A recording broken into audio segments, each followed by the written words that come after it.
Most people think pressure reveals weakness. Clausewitz understood something darker.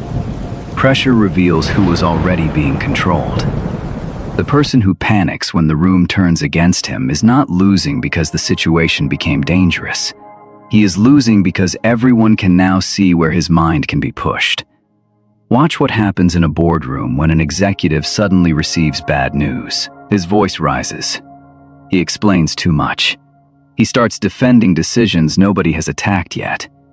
Across the table, someone says almost nothing. And somehow, that silent person begins controlling the room. Why? Because pressure does not distribute power equally. It concentrates power in the hands of whoever can remain clear while everyone else becomes reactive. There is another problem. Most people believe calm means having no fear. It does not. A calm person can be terrified and still make the next correct decision. Clausewitz saw conflict as a collision of uncertainty, friction, fear, and incomplete information. The battlefield was only the extreme version. Today, the battlefield may be a negotiation, a hostile meeting, a collapsing company, a political crisis, or a message that suddenly changes everything. But there is a deeper principle hiding underneath all of this. The strongest person in a tense situation is often not the person with the most information, the most authority, or even the best argument. It is the person who can prevent pressure from deciding for him. And before this video ends, we will reach the one Clausewitzian insight that explains why some people become more dangerous when everything starts going wrong. It has almost nothing to do with courage. It begins with understanding what pressure is actually trying to steal from you. Number 1. Pressure is information.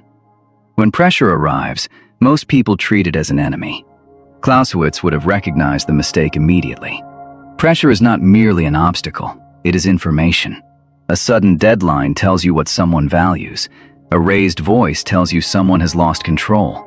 An aggressive negotiation tactic reveals what the other side fears losing. A company announcing layoffs tells employees one thing publicly while revealing something very different privately. The strange truth is that pressure makes hidden priorities visible. Consider a modern negotiation. A buyer suddenly says, "This is our final offer. We need an answer today." The inexperienced negotiator feels trapped. The experienced one notices something else. Why today? What changed? What happens tomorrow? The deadline may not be power. It may be evidence that the other side needs movement. Social media works the same way. One negative comment can trigger an entire organization into defensive action, while a calm observer asks whether the criticism actually threatens anything. The twist is that pressure often becomes powerful only after you emotionally agree that it is powerful. And once you understand that, the next question becomes much more uncomfortable. What exactly happens inside your mind when the pressure increases? Number 2. The first casualty is clarity. Pressure rarely destroys intelligence first. It destroys sequence. You stop thinking in order. You jump from problem to consequence. From consequence to fear, from fear to action. A CEO sees declining revenue and immediately imagines bankruptcy. A politician sees one damaging headline and begins responding to 10 hypothetical scandals. A person receives a cold text and starts constructing an entire story from 3 words. This is why calm people can appear extraordinarily intelligent under pressure, even when they possess no superior knowledge. Their advantage is not always intelligence. It is sequencing. They keep one question separate from another. What happened? What does it mean? What remains unknown? What must happen next? Modern AI systems make this contrast even clearer. Give a system a chaotic stream of information and it can process thousands of signals. But if the objective is unclear, more information can produce worse decisions. Human beings are no different. Under pressure, additional information can become noise. Clausewitz's world was filled with uncertainty, imperfect reports, delays, and confusion. The commander who demanded perfect information before acting would often discover that the war had already moved without him. But there is an even more dangerous mistake people make when clarity begins disappearing. They start believing that speed itself is a form of strength. Number 3. Speed can become a trap. We worship fast decisions, fast replies, fast reactions, fast growth. But speed under pressure is not always decisiveness. Sometimes it is fear wearing a uniform. Imagine 2 executives during a cybersecurity crisis. The first immediately sends messages to everyone, changes policies, calls emergency meetings, and publicly announces an investigation. The second spends 20 minutes establishing what is actually known. The first looks powerful. The second looks slow. 6 hours later, the first executive has created 3 new problems while the second has solved the original one. This is the paradox of pressure. The environment often rewards visible activity even when invisible restraint is more valuable. Clausewitz understood that action and reaction exist inside friction. Every move creates consequences. Every decision changes the field. The person who acts merely to escape discomfort may gain temporary emotional relief while surrendering strategic position.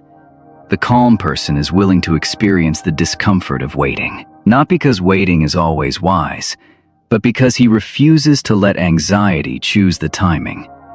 And that brings us to a strange question. What if the pressure you feel is not actually coming from the situation at all? Number 4. The enemy inside the room.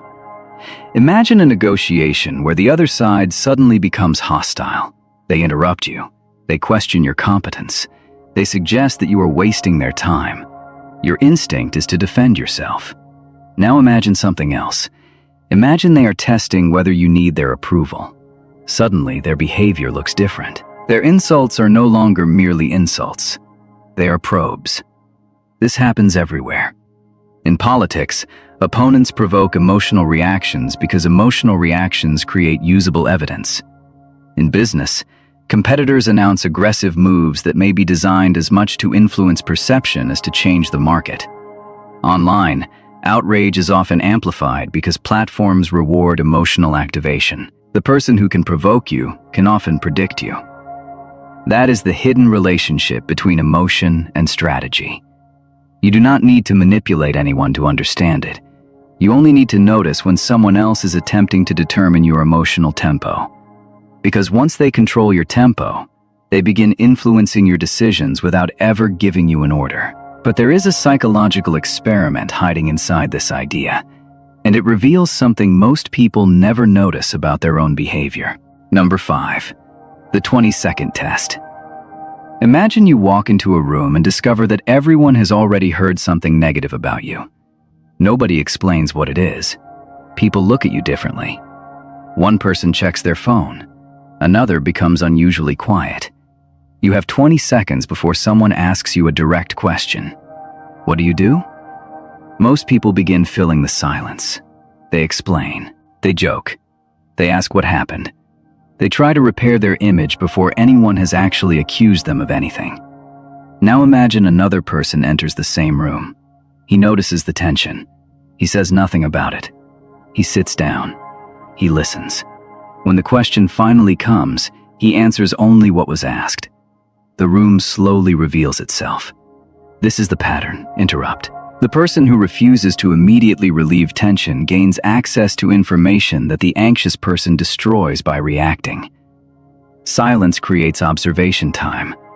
Observation creates options. Options create strategic freedom. This does not mean silence is always powerful. Sometimes silence is simply avoidance. The difference is whether you are silent because you are afraid to act, or because you are still determining what action deserves to exist.